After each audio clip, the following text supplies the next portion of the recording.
Yesu ashimwe ndabashuhuje. Ninjye mama Doreen ndi kuvugira kuri Maramaza Channel. Imana ihabwe icyubahiro ko yongeye kumpa uyu mwanya ikanshoboza ngo nimbumbure umunwa mvuge. Imana ishimwe cyane. Gura kwibuka Pasika muri iki cyumweru kije ni umunsi wa Pasika twibuka kuzuka kwa Yesu Kristo. Ijambo rero numva Imana ashyize ku mutima wanjye ni ijambo rireba cyane cyane abagore. Twebwe abagore dufite inshingano tugomba kubahiriza. Abagore bakunda Kristo, abagore bubaha Imana, dufite inshingano tugomba kubahiriza nyinshi. Ariko muri izo nyinshi numvise mpatwa kuvuga iyo navuga ngo ni nyamukuru. Tubanze dusenge. Mana yacu, Mana igira neza, ndagushimye cyane kumpaye uyu mwanya ngo mvugane n'ubwoko bwawe uwera wa Isirayeli. Ntacyo nshoboye, ntacyo nashobora ari kuri imbaraga zanjye. Ndakwinginze ngo umwuka wera abe ari we uvuga, umwuka wera abe ari we ubwira buri wese umwumwe, amumenyeshe, amusobanurire icyo amushakaho. Twese turushaho kumva icyo umwuka abwira amatorero. Urakoze kubyumvise. Mana yacu, ngwino wiyoborere umutima wa buri wese umwe muri twebwe. Urakoze kubikoze, mbisenze mbyizeye mu izina rya Yesu Kristo, umwami n'umucunguzi w'ubugingo bwacu. Amen. Dusome ijambo ry'Imana dusanga muri Matayo ibice 28. Duhere ku murongo wa mbere. Haravuga ngo Matayo bice 28 ku murongo wa mbere hatubwiye ngo nuko umunsi w'isabato ushize kwa mbere y'iminsi 7 umuseke wenda gutambika, Mariya Magadalena na Mariya wundi bajya kureba cya gituro. Bagiye kureba igituro cya Yesu aho bari bahambye Yesu. Ku murongo wa kabiri habaho igishyitsi cyinshi kuko marayika w'umwami Imana yari amanutse avuye mu ijuru abirundura igitare akicaraho. Ishusho ye yasaga n'umurabyo n'imyenda ye yeraga nk'urubura. Kwa kane babarinzi bamubonye bagira ubwoba bahinda imishyitsi basa n'abapfuye. Ku murongo wa gatanu ngo ariko marayika abwira abagore ati mwebweho mwitinya kuko nzi yuko mushaka Yesu wabambwe. Amena. Marayika we yabwiye abagore ati mwebweho mwitinya. Nubwo abarinzi batinye ariko mwebweho mwitinya kuko mushaka Yesu wabambwe. Ntutarakomeza bene data, naranezerewe cyane. Ndavuga nti ntagiye no kuvuga kubera abagore bazindutse bakoze umurimo mwiza cyane wo kuzinduka. Ariko noneho reba kuzinduka ikintu byabaviriyemo. Marayika yaje kubirirura igitare barabibonye uko byagenze. Bari bahari.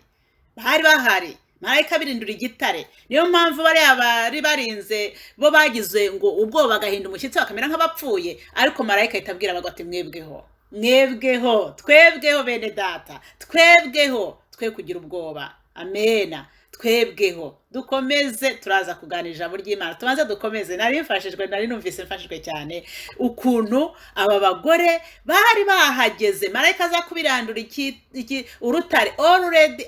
Abadamu bari bamaze kuhagera, aba bagore bari bamaze kuhagera. Amena. Imana ishimwe. Cyangwa bikagira icyo bikubwira, nanjye bikagira icyo bimbwira. Ku murongo wa 6 ngo ntari hano kuko yazutse nk'uko yavuze. Niko marayika yabwiye bari abagore. Arababwira ati ntari hano Yesu, ahubwo yarazutse nk'uko yari yabivuze. None haravuga ngo nimuze mureba aho umwami yararyamye, nimwirebere namwe ntawe uhari, yarazutse nk'uko yabivuze. Abagore bagiye kureba ku gituro nabo bari babyibagiwe nk'uko n'intumwa zari zabyibagiwe, nk'uko bari babaye nk'aho bamubuze nyine bumva ko byashize. Ariko nibura bagiye ku gituro kureba uko byagenze, ngo bari bajyanye ibihumura neza. Mu Bakorinto ba 2 ibice 6 dusemye nko ku murongo wa 10 dusomye na duhere nko ku murongo wa 16, 17, 18. Pawulo yarabivuze cyane abyibutsa abantu b'i Korinto. Arababwira ngo mbese urusengero rw'Imana rwahuza rute n'urwishushanyo bisengwa? Ngo ko turi urusengero rw'Imana ihoraho, nk'uko Imana yabivuze iti nzatura muri bo ngendere muri bo, nzaba Imana yabo nabo bazaba ubwoko bwanjye. Ngo nuko muve hagati y'ababandi mwitandukanye, ni ku Uwiteka avuga. Ngo kandi ntimugakore ku kintu gihumanye nanjye nzabakira. Yo ni Imana iri mwivuga, nanjye nzabakira. Nimwirinda ntimukore ku bintu bihumanye, mukitandukanya n'abatizera mudahwanye, nanjye nzabakira. Ku murongo wa 18 haravuga ngo kandi nzababera so, namwe muzambera abahungu n'abakobwa, niko Uwiteka ushobora byose avuga. Amena. Pawulo yamenye amagambo Yesu yavuze, ukuntu yatwise bene se, arabizirikana, abishyira mu mutima we, abihugurira n'ab'i Korinto, ati mujye mubyibuka mubizirikane ko turi bene se wa Yesu, turi abana b'Imana, turi abakobwa n'abahungu b'Imana. Amena. Turi ab'igiciro rero bene data, Imana ihabwa icyubahiro. Dusubire kuri rya jambo rero twahatangiriyeho, abagore turi abakobwa b'Imana, turi ab'igiciro. Niyo mpamvu Imana yanatugiriye icyizere kaduha umurimo ukomeye cyane tugomba kumukorera. Muze tuwukorane rero umwete. Hari abaririmbyi bigeze kuvuga ngo umurimo ukorana umwete ni uzagororerwa. Muze rero uyu murimo Imana yatugabiye tuwukorane umwete. Uyu murimo ni uwuhe? Ni uyu murimo abagore bakoze. Reka dukomeze dusome. Ngo nimugende vuba mubwire abigishwa be yuko yazutse, kandi azababanziriza kujya i Galilaya. Ngo bava ku gituro vuba bafite ubwoba n'ibinezaneza byinshi, biruka bajya kubibwira abigishwa ba Yesu. Biruka bajya kubibwira abigishwa ba Yesu, kuko yaramaze kubabwira ati mugende mujye kubibwira abigishwa be. Baragiye rero bajya kubibwira abigishwa be. Ngo maze Yesu ahura nabo arababwira ati ni amahoro. Baramwegera, bamufata ku birenge, baramupfukamira. Amena. Ni ukuvuga ngo baramumenye, bamenye ko ari Yesu. Arababwira ati amahoro, ni amahoro, ni amahoro, mwigira ubwoba, ni amahoro, ahubwo bigiye kuba byiza birengeje ibyo mwari musanzwe mubona. Ni amahoro. Ngo baramwegera, bamufata ku birenge, baramupfukamira. Imana ishimwe cyane. Arongera ku murongo wa 10 arongera arababwira ngo Yesu arababwira ati mwitinya, nimugende mubwire bene data bajya i Galilaya, niho bazambonera. Yesu arongera abwira abagore nanone ababwira ati mwitinya, ahubwo nimugende mubwire bene data. Turi bene data na Yesu. Urumva ko dufite icyubahiro gikomeye cyane. Turi bene data na Yesu. Amena.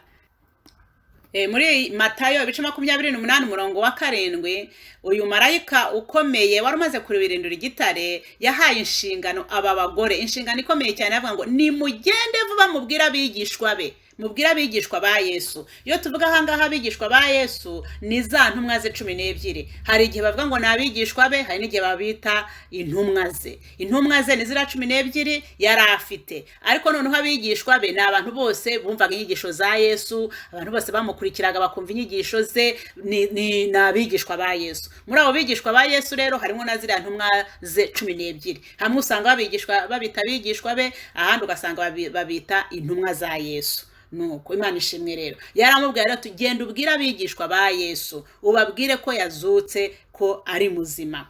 Baragenda. Noneho bahuye na Yesu bwe noneho. Aha ku murongo wa 7 bari babibwiye na marayika ukomeye uriya wabiranduye igitare. Ariko ku murongo wa 10 noneho Yesu arabiyeretse ubwe. Ku murongo wa 10 arababwiye ngo maze Yesu arababwira ati mwitinya, nimugende mubwire bene data bajya i Galilaya, niho bazambonera. Yesu ahaye inshingano aba bagore, inshingano ikomeye yo kugira ngo bajye kubwira intumwa za Yesu, bajye kubwira abigishwa ba Yesu ko yazutse, kandi bajya i Galilaya ko ariho bazamubonera. Haleluya. Iyi nshingano ni iyi rero nyine, ni iyi nyine nahangaha. Nahangaha ni ukuvuga ngo wowe mugore, ngewe mugore, twebwe abagore dufite inshingano ikomeye cyane. Mwumva ari ukuntu inshingano ikomeye cyane, ni twebwe tuzayakubwira abigishwa ba Yesu. Aho kugira ngo abigishwa batubwire, ahubwo ni twebwe tujya kubwira abigishwa ba Yesu. Mwumva ukuntu bikomeye, birakomeye, ariko Imana yatugiriye icyizere izi ko twabishobora. Haleluya. Izi ko twabishobora. Nitugende tubwira abigishwa ba Yesu, aho kugira ngo abigishwa batubwire, ahubwo twebwe nitugende tubabwire. Kandi barabikoze, baragenda babwira abigishwa ba Yesu. Ariko byagenze bite? Abigishwa ba Yesu barabyumvise, kubera ko bari bibagiwe ko Yesu yavuze ko yazutse, ngo babifashe nk'impuha. Ngo babifashe nk'aho ari nk'impuha, ntago bahise babyibuka. Aba bagore babaye intwari, baragiye babibwira intumwa za Yesu, baragiye babibwira abigishwa ba Yesu, ariko ngo babigize impuha. babigize ibintu by'impuha kubera ko bari bibagiwe ko Yesu yavuze ati ku munsi wa gatatu nzazuka. Usomye nko muri Luka ibice 24 duhere nko ku murongo wa 10 na Luka 24 umurongo wa 10 n'uwa 11 haratubwira ngo abo bagore ni Maria Magdalena na Yohana na Maria nyina wa Yakobo n'abandi bagore bari kumwe nabo babwira intumwa ibyo babonye. Ariko ku murongo wa 11 ngo ariko ayo magambo babera nk'impuha ntibayemera. Yababereye nk'ibintu by'impuha. Abo bagore bazanye amagambo ni bagore bavuga ibintu by'impuha gusa, ababera nk'impuha, niko babifashe. Ariko tuvuge bene data, tuvuge ntago byabaye impuha ngo bigarukira aho ngaho. Byabaremyemwo ikintu, byabaremyemo gushaka kumenya. Amena. Aha niho ipfundo riri rero. Ubu nibwo butumwa nkuzaniye uyu munsi muri ibi bihe turimo twibuka Pasika. Iki nicyo gikorwa gikomeye wa mugore we nanjye twebwe abagore, nicyo gikorwa tugomba gukora. Tugende tubabwire. Niba babifata nk'impuha bazabifata nk'impuha, ariko mu mitima bazaba babyumvise. Ntabwo bizaba impuha ngo birangirire aho ngaho. Ntibishoboka kuko umwuka wera niwe wemeza abantu. Umwuka wera azabasanga, umwuka wera azabaganiriza. Noneho bya bindi tubabwiye ntabwo bazabifata nk'impuha ngo bicecekere byemere. Ntibizemera, ntibizashoboka. Amen. Haleluya. Aba nabo babifashe nk'impuha ariko ntibyabemereye. Umaze usomye nk'ijambo ry'Imana muri Yohana ibice 20 byaranejeje cyane, kuko aba bagore ibyo bababwiye byabaremyemo gushaka kumenya. Babifashe nk'impuha ariko baravuga bati nubwo ibintu aba bagore barimo kuvuga ibintu bimeze nk'impuha ntibahite babyemera, ariko byabaremyemo gushaka kumenya izi mpuha ni ukuri cyangwa si ukuri. Kubaremamo icyo kintu cyo gushaka kumenya, icyo kintu cyo kubashyiramo ubushake bwo kubaremamo gutekereza. Ibi bintu abagore barimo bavuga gushaka kumenya, babaremyemo amatsiko. Ubu nibwo butumwa rero tugomba kubaremamo amatsiko, gushaka kumenya, amatsiko. Amatsiko bayabaremyemo kandi byagize umumaro. Usomye nko muri Yohana ibice 20, reka mbasomere. Dusome muri Yohana ibice 20 duhere ku murongo wa 1 bene data. Biraryoshye, bimeze neza, n'iby'igiciro. Ntugaceceke, ntuzemere guceceka. Imana duhamagariye kuvuga, Imana duhamagariye guhamya. Amena. Singombwa ngo ube pasteur, singombwa ngo ugire titre runaka, singombwa ngo ube, ariko kuba uri umugore kandi ukaba uri mu itorero, Yesu yarakugiriye ubuntu akakwiyereka akakubwira ngo ndi Imana, ibyo byonyine biraguhagije. Nta bindi byubahiro duharanira. Icyo cyonyine nicyo cyubahiro cyo kwitwa umugore kandi ukaba uri umukobwa wa Kristo. Ibyo biraduhagije kuvuga Yesu yaratubwiye ngo tugende tubabwire. Nta kindi, nta yindi titre ukeneye. Yesu yaduhaye uburenganzira. Haleluya. Tugende tubabwire. Yesu yaduhaye uburenganzira, ntabwo uzabutwambura. Nta nubwo tuburwanira. Abantu birirwa bavuga ngo abagore babimye ijambo, sinzi impamvu. Ahubwo abagore nibo baryiyina. Twebwe nta muntu watwambuye ijambo, nta nushobora kuritwambura, naho nuwo turyaka. Yesu yamaze kuriduha kera. Ijambo ni iryacu, turarifite bene data. Nimukavuga ngo abantu ngo ninde uzagupfuka umunwa, Yesu yawupfunduye, ninde wagupfuka? Ntabishoboka. Ijambo ni iryacu. Yesu yaratubwiye ngo tugende tubabwire. Ahubwo tubwire n'intumwa ze, tuzibwire. Tubabwire dushize abanga. Dusome muri Yohana ibice 20 dusomye ku murongo wa 3. Bamaze kwibabwira, bamaze kwifata nk'ibihuha, ariko babashyizemo iryo shyaka, babaremyemwo gushaka. Barahaguruka. Ku murongo wa 3 ngo Petero arasohoka. Petero ku murongo wa 3 ndabikunda cyane, ibintu byaranejeje. Ku murongo wa 3 muri Yohana ibice 20 ku murongo wa 3, Petero asohokana na wa mwigishwa wundi bajya ku gituro. Bombi birukira icyarimwe, ariko uwo mwigishwa asiga Petero abari we ubanza kugera ku gituro. Uwo mwigishwa ni Yohana, ariko yanze kuvuga Yohana kuko niwe wari urimo wivuga. Ibi ndi gusoma ni Yohana wabyanditse. Yari arimo yivuga akavuga ngo uwo mwigishwa, ariko ni Yohana niwe wari urimo wivuga. Twumvikane ko ni Yohana, ko ni Yohana wanditse igitabo cya Yohana. Afite ubwenge Yohana, yari afite ubwenge. Amena. Yes. Nuko rero ngo bariruka. Urumva ko abagore bababwiye ibintu ntibabifata nk'aho ari nk'ukuri, baravuga ati ariko reka tujye kwirebera, reka natwe tuhagire tujye twirebera, ibi bintu ntabwo ari ibihuha, ibi bintu abagore barimo kutubwira si ibihuha, reka natwe tujye kureba. Barasiganwa rero. Amena. Yesu uyu ni wo murimo wawe, tubabwire noneho tubarememo amatsiko bibatume nabo bahaguruka, nabo bajye kwirebera, nabo bigire kwirebera ibyo turi kubabwira niba ari ukuri. Tugomeze twumve ijambo ry'Imana icyo ritubwira. Wa mwigishwa rero arirukanse aciye kuri Petero ku murongo wa 5, haravuga ngo arunama arungurukamo, abona imyenda y'ibitare ishyizwe hasi ariko ntiyinjiramo.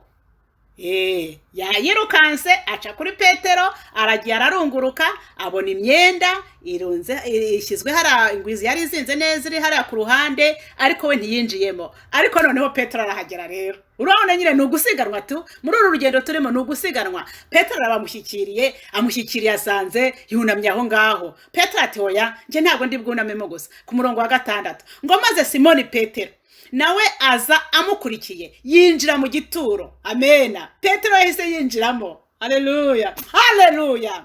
Petero yarinjiye, yinjiramo, abona imyenda y'ibitare ishyizwe hasi, n'igitambaro cyari mu mutwe we kidashyizwe hamwe n'imyenda y'ibitare, ngo ahubwo cyari kizinze kiri ukwacyo hirya.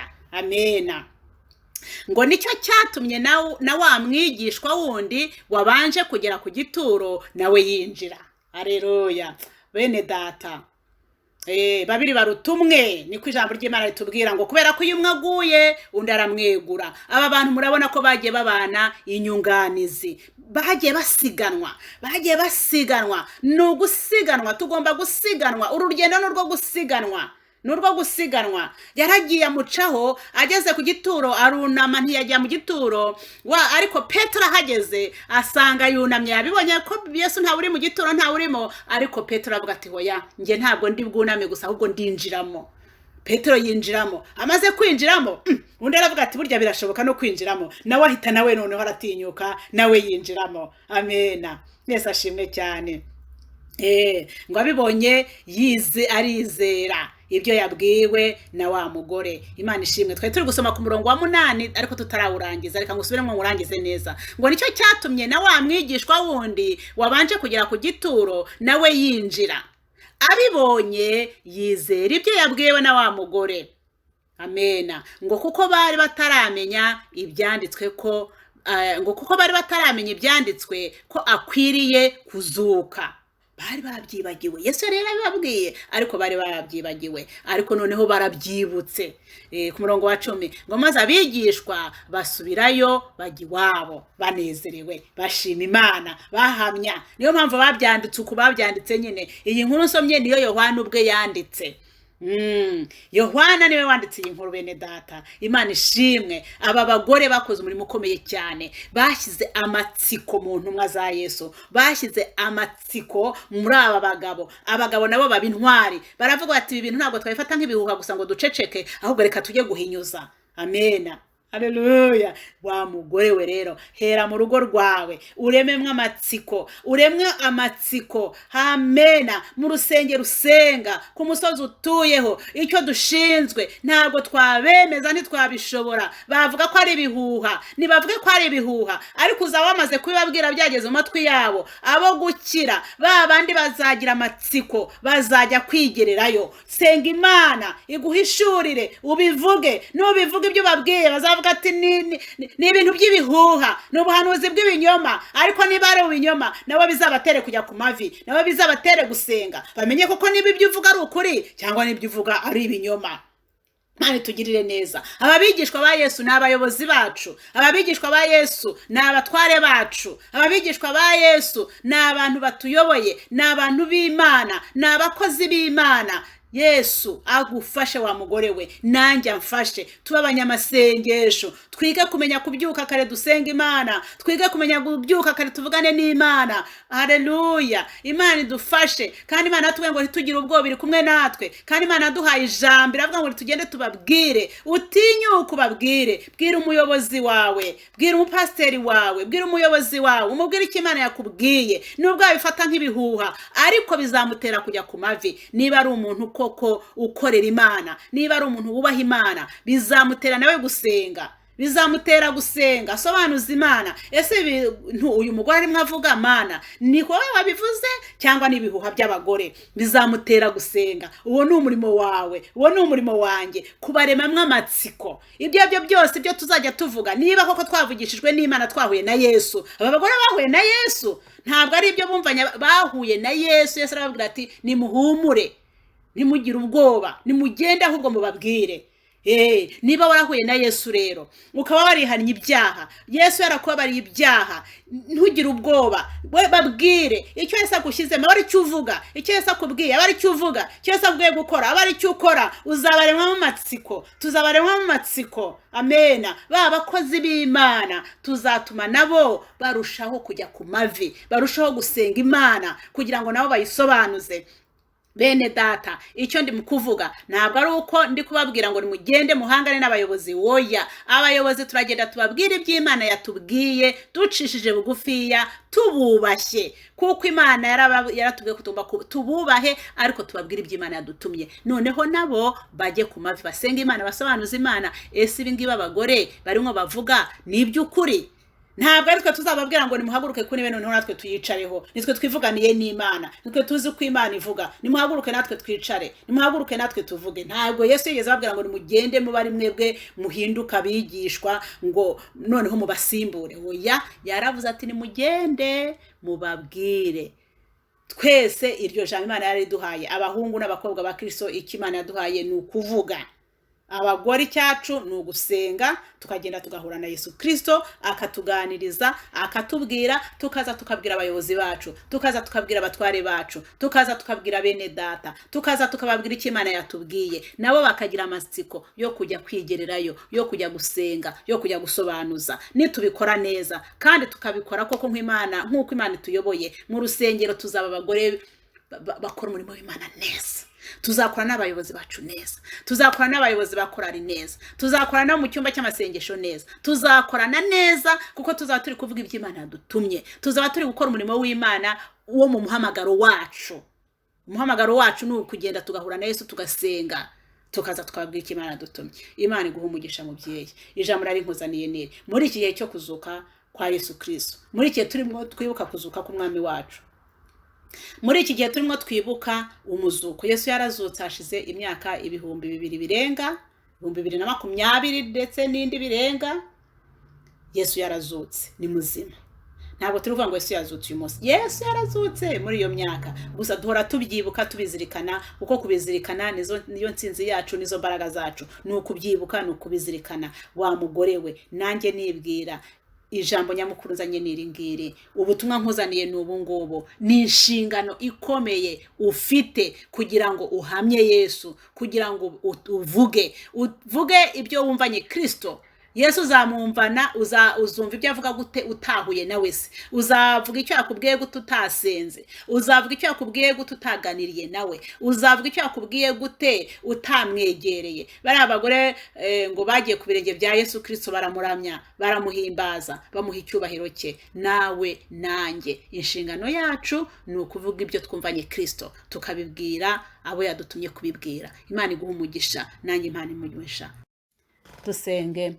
Uwiteka Mana yacu, mu izina rya Yesu, twebwe abakobwa bawe watugiriye ubuntu, uduha kukumenya. Mana, ndakwinginze nko waduhaye umurimo ukomeye wo guhamya no kuvuga ibyo twakumvanye, uduha imbaraga, udushoboze gusenga, udushoboze kuba maso, dushoboze Mana, turindira Satani uduteza ubute n'ubunebwe n'ibitotsi by'umuruho. Mu izina rya Yesu Kristo, uduha imbaraga databuja zo gusenga, kugira ngo nudutuma tugutumikire, tubashe kubwira abatware bacu, tubashe kubwira abayobozi bacu, tubashe kubwira abasaza bacu, tubashe kubwira abana bacu, tubashe kubwira bene data, tubashe kuvuga mwami icyo wadutumye, kuko aratubwiye ngo tugende tubabwire, ushoboze buri wese umwe mu ruhande rwe, mu ntege zacu nkeya utubera imbaraga. Urakoze kubyumvise, umwuka wera, mwuka w'Imana adushoboza tubashishe. Kandi data, abo tubwiye nabo bagenderere, turabasengeye. Abo dutumaho nabo turabasengeye, ujye ubagenderera, ubaho ubushishozi kugira ngo bamenye, barusheho kumenya, baze nabo bagusange, baze nabo bisobanurize, baze bakwegere, binjire neza muri Kristo kugira ngo bamenye ijambo ry'ukuri. Urakoze Yesu, byose tubisenze tubyizeye mu izina rya Yesu Kristo, umwami n'umucunguzi w'ubugingo bwacu. Amen.